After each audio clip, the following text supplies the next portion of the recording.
Did you know you're the key to why he's gone? Those words hang heavy in a snow-choked Chicago airport, where a black aerospace engineer, sharp and unyielding, steps forward to help a stranger in a wheelchair. She's used to the sidelong glances, the assumptions she's the assistant, not the leader, enduring doubts cast by her skin and gender in rooms she commands. Yet, in this frozen moment, a single necklace sparks a revelation that unravels a web of betrayal, corporate secrets, and buried truths. What begins as a kind gesture spirals into a battle for justice, where courage could cost everything. Will her voice break the silence? Stay tuned to find out. Subscribe to our channel for the latest stories and share in the comments where you're listening from. Curious about the truth she uncovers? Keep watching. This journey will grip you to the end. The blizzard clawed at Chicago O'Hare Airport, turning the sprawling terminal into a cage of steel and glass. Snow fell in relentless sheets beyond the tall windows, muffling the world outside into a white void. Inside, the air buzzed with the restless hum of stranded travelers, irritated voices, the squeak of luggage wheels, and the crackle of overhead announcements repeating the same grim news. Flight 804 to San Francisco, delayed, weather conditions. The terminal felt like a pressure cooker, every sound amplified, every glance weighted. Fatoumata Diallo moved through the crowd with purpose, her carry-on rolling steadily behind her. A black aerospace engineer, she carried herself with the kind of quiet confidence earned through years of proving herself in rooms where she was underestimated. Her dark coat hugged her frame, and her eyes, sharp and focused, scanned the chaos for a corner to regroup. She was en route to San Francisco, where a panel of investors awaited her pitch for a revolutionary rescue drone. A project she'd built from scratch, line by line, circuit by circuit. The weight of that responsibility sat heavily on her shoulders, but she bore it with the same resilience that had carried her through a career of sidelong glances and unspoken doubts. At Gate C-12, the departure board flickered, confirming another delay. Fatoumata exhaled through her nose, not in frustration, but in focus. Delays meant time. Time to refine her presentation, to anticipate every question the investors might throw at her. She adjusted the strap of her duffel bag and headed toward the far end of the waiting area, searching for a power outlet and a moment of quiet. That's when she saw him. A man sat alone near the floor-to-ceiling windows, his wheelchair positioned carefully between two mismatched chairs. His charcoal coat was immaculate, his posture rigid, back straight, chin lifted, but his eyes betrayed him. They were cold, sharp, scanning the crowd with a guarded intensity that felt like a wall. His hands rested loosely on the armrests, but a faint tremor in his left fingers caught Fatoumata's attention. The worn rubber grips on his wheelchair's wheels told a story of constant motion, and when she noticed the left wheel catching on the slick linoleum floor, instinct took over. She approached, her steps deliberate. "Need a hand?" Her voice was steady, professional, carrying no trace of pity. The man looked up, clearly startled by the directness. His blue eyes locked onto hers, assessing. A pause stretched between them, taut and curious, before he nodded, his expression unreadable. "The left wheel keeps catching," he muttered. "This floor's not my friend." Fatoumata knelt, her fingers brushing the cold metal of the wheel as she inspected it. "Looks like the axle's misaligned. Could be debris." Her tone was matter-of-fact, her hands already working. "You're a mechanic?" he asked, his voice tinged with curiosity. "Close enough? Aerospace engineer. I build drones, not chairs, but mechanics are mechanics." She glanced up, catching the faintest lift of his eyebrows. "Smart and practical," he said, a hint of respect breaking through his guarded tone. "I try." She stood, brushing off her hands. "Push forward, I'll steady it." They moved in sync. His strength, her guidance. The chair shifted. The wheel freed. He let out a breath, tension easing from his shoulders. "Thanks," he said, extending a hand. "James Carter." She hesitated, then took it. Her grip was firm. "Fatoumata Diallo." His eyes flickered when she said her name, lingering a fraction too long. Then the moment passed, and he gestured to the empty chair beside him. "You look like you could use a break, too." Fatoumata rarely sat with strangers. Her life was a careful balance of focus and boundaries, built from years of navigating spaces where her presence was questioned. But something in James's voice, exhausted yet open, nudged her to sit. The view outside was a blur of snow and runway lights, surreal and distant. For a moment, neither spoke. Then James's gaze drifted to the silver necklace around her neck, a delicate chain with a teardrop pendant glinting under the fluorescent lights. "That's unusual," he said slowly. "Looks like it's got a story." Her fingers brushed the pendant instinctively. "It does." Her tone was clipped, closing the door to further questions. He pressed gently. "From someone special?" She turned, meeting his gaze. His eyes were too steady, searching for something she wasn't ready to give. "Yes," she said, "but that's all you need to know." He nodded, looking away. Silence settled between them, not empty but charged, like the air before a storm. Across the terminal, a man in a gray suit glanced at her, his eyes lingering on her skin, her posture. It wasn't subtle. Fatoumata had seen that look before, doubt laced with something uglier, as if her confidence demanded justification. She ignored it, her jaw tightening. James noticed, too. "That guy's got a problem," he muttered, barely moving his lips. "I'm used to it," she said, her voice flat. "You shouldn't have to be." The simplicity of his words caught her off guard. She gave a short nod, then opened her laptop. A 3D render of her drone system filled the screen, intricate and ambitious. James leaned slightly closer. "That's yours?" "Built it from the ground up," she said, "for wildfire support and urban rescues. Tomorrow's pitch could make or break it." He stared at the screen, then at her. "You built that, and you're stuck in a terminal like this." She smirked. "The world doesn't hand out respect just because you're good. Especially not to women like me." He didn't ask what she meant. He didn't need to. The weight of her words hung between them, sharp and true. The overhead speaker crackled. "Final call for Flight 804 to San Francisco." The moment broke. Fatoumata stood, slinging her bag over her shoulder. James followed, his wheelchair gliding smoothly now. As they moved toward the gate, their eyes met once more, a silent acknowledgement of something unspoken. The snow outside fell harder, sealing the world in silence, but inside Fatoumata's mind, questions were already stirring. The snow still clung to Fatoumata Diallo's boots as she stepped into the dim San Francisco hotel room, the hum of the city muffled by rain-streaked windows. The storm had followed them from Chicago, relentless and heavy, as if the world itself was holding its breath. She slung her duffel bag onto the bed, the weight of the day settling into her bones. The encounter with James Carter at the airport lingered in her mind.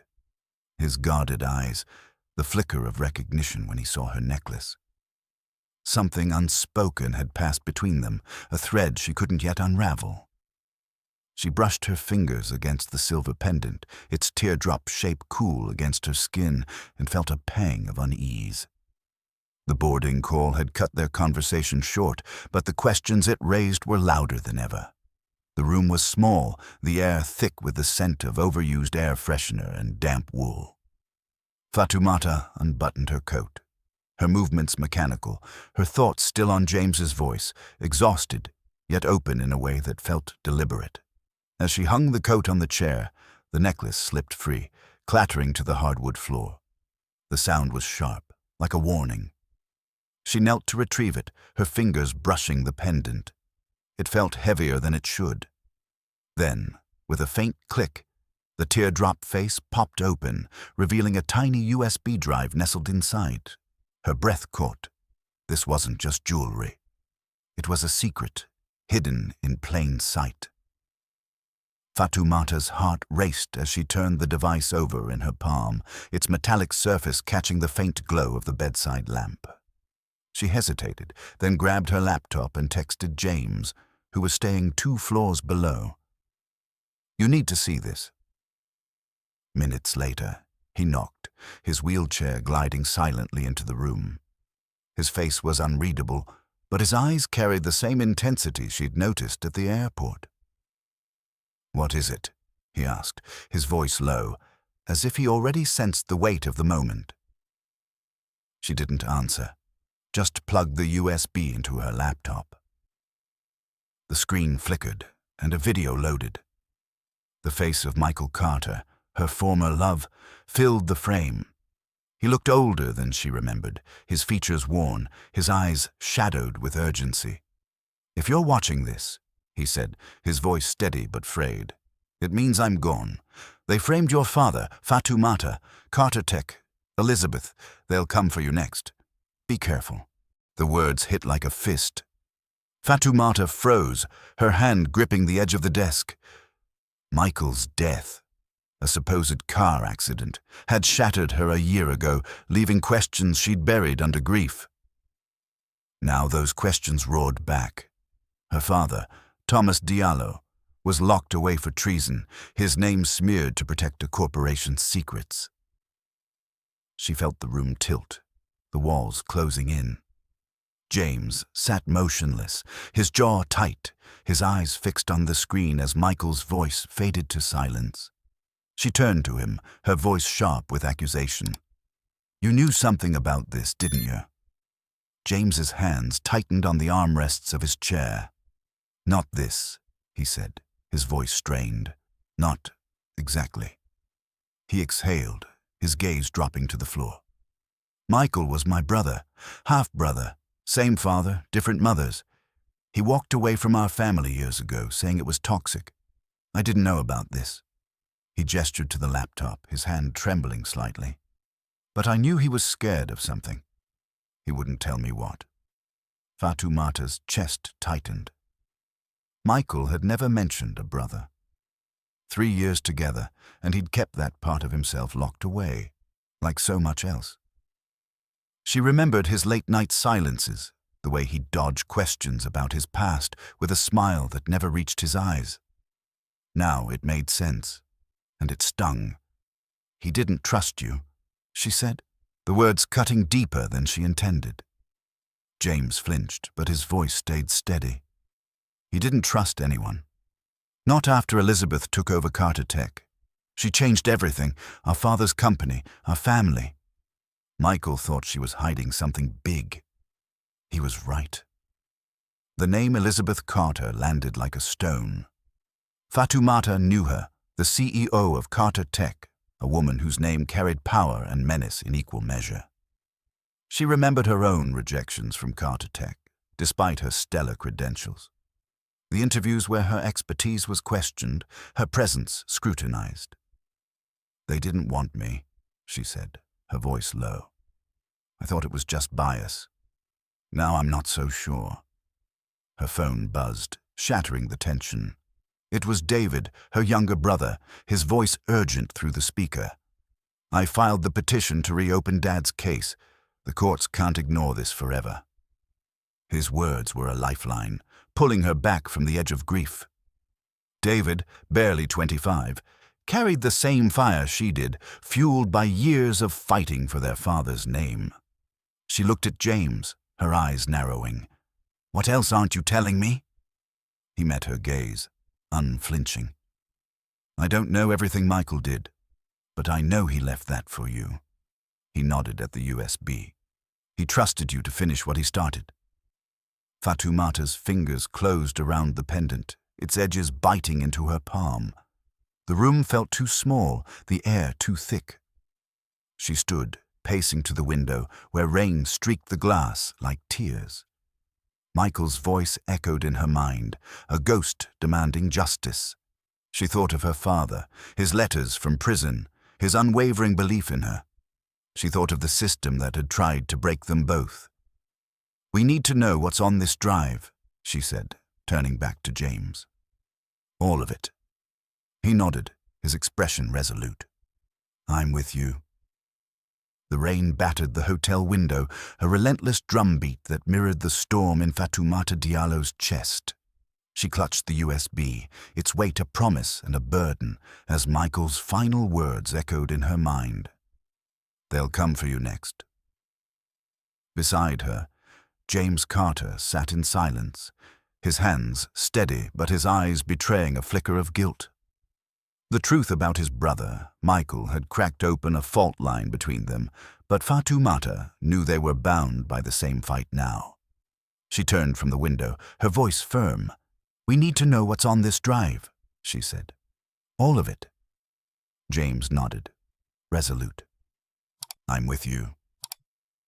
As the rain's rhythm intensified, they both knew the next step would take them into darker territory. The San Francisco law office was a cramped refuge, its air heavy with the scent of stale coffee and old paper. Shelves groaned under the weight of legal binders, their faded labels catching the weak light from a single window. Fatoumata stood near the desk, her arms crossed, the silver pendant still warm against her skin. James maneuvered his wheelchair to the center of the room, his jaw set. David Diallo, her younger brother, paced near the door, his university hoodie a stark contrast to the fire in his eyes. At 25, he carried the stubborn hope of youth, tempered by years of fighting for their father, Thomas Diallo, a man branded a traitor and buried in a prison cell. David set his laptop on the desk, its screen casting a pale glow. "Let's see what Michael left us," he said, plugging in the USB. The drive hummed to life, revealing a single audio file. He clicked play, and a woman's voice filled the room. Cold, precise, unmistakable. "Shadow must stay buried," she said. "Thomas Diallo was a necessary sacrifice. No loose ends." The name Elizabeth Carter didn't need to be spoken. They all knew who it was. Fatoumata's breath caught, her nails digging into her palms. Her father's face flashed in her mind, his steady gaze, his quiet strength, stolen by a lie that had cost him everything. David slammed his fist on the desk, his voice raw. "They ruined him for profit, for their damn surveillance program." His anger was a mirror to Fatoumata's, but hers burned colder, sharper. She leaned over the laptop, replaying the audio, memorizing every inflection in Elizabeth's voice. The words were a confession, a thread to unravel the conspiracy that had framed her father and silenced Michael. James broke the silence, his voice low but steady. "There's more. I confronted Elizabeth once about irregularities in Carter Tech's contracts. I pushed too hard?" He paused, his hands tightening on the armrests. "A week later, my car's brakes failed. I woke up in a hospital, unable to walk. She stood by my bed, acting like my savior, but I knew it wasn't an accident." Fatoumata turned to him, her eyes narrowing. "You think she tried to kill you?" The question hung heavy, unanswered but understood. James's gaze met hers, unflinching. "I think she does whatever it takes to protect Shadow. Michael found out, and it cost him his life." The room felt smaller, the walls pressing in with the weight of betrayal. Fatoumata's mind raced, piecing together fragments of her past with Michael. His late-night phone calls, the way he'd scan a room before speaking, the tension in his shoulders when she asked about his work. She'd thought it was stress, not fear. Now she saw the truth. He'd been hunted, and he'd hidden it to protect her. David stopped pacing, his voice cutting through the haze. "We can't let this stay buried. This audio, it's enough to reopen Dad's case, but we need more. Contracts, data, proof that Shadow exists." He looked at Fatoumata, his eyes fierce. "We can get it to the Washington Post. I know someone who'd run this." Fatoumata nodded, her resolve hardening. We need someone who knows Carter Tech's inner workings. Someone who saw what Michael saw. She turned to James. You mentioned a former advisor, Robert Hayes. Can he help? James's expression tightened. He might. He left Carter Tech when Elizabeth took over, saying she was poisoning the company. He's in the Bay Area, working as a consultant. But he's careful. He won't talk unless we have something solid. Then we give him this, Fatoumata said, pointing to the laptop. And we find more. She thought of her father's letters, written in careful script, urging her to keep fighting. She thought of the times Carter Tech had passed her over, their rejections laced with condescension. It wasn't just bias, it was a warning to stay away. David pulled out his phone, his fingers moving fast. I'm setting up a meeting with my contact at the post, and I'll track down Hayes's address. He looked up, his voice steady. We're doing this for Dad, for Michael, for everyone they've crushed. Fatoumata stepped toward the window, the city's lights blurred by rain. This isn't just about us, she said, her voice low but fierce. It's about making sure no one else loses what we did. She turned back, meeting David's fire and James's resolve. We expose Shadow, whatever it takes. The room fell silent, the only sound the rain's steady assault. They were no longer just a sister, a brother, and a stranger bound by a secret.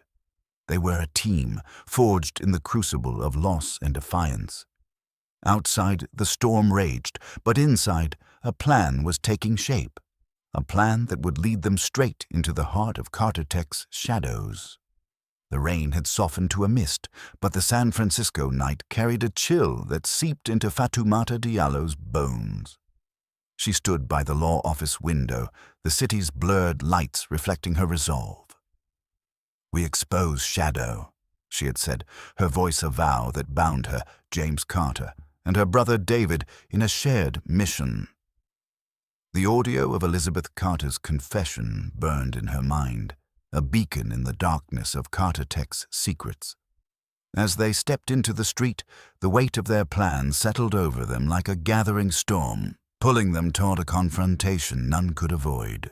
Elizabeth Carter's Pacific Heights estate loomed like a fortress of glass and steel, its sleek lines glowing under the moonlight. The air inside was sterile, the chandelier above casting fractured light across a marble floor that gleamed with cold precision. Fatoumata led the way, her boots echoing with purpose, the silver pendant still heavy around her neck. James followed, his wheelchair moving with quiet determination, his face a mask of resolve. David flanked her, clutching a briefcase with a USB and a recorder, his eyes sharp with the fire of justice. The invitation to negotiate had come from Elizabeth herself, but Fatoumata knew this was no olive branch. It was a battlefield. Elizabeth entered, her black dress cutting a sharp silhouette, her white hair pinned with surgical accuracy. Her presence filled the room, commanding and venomous.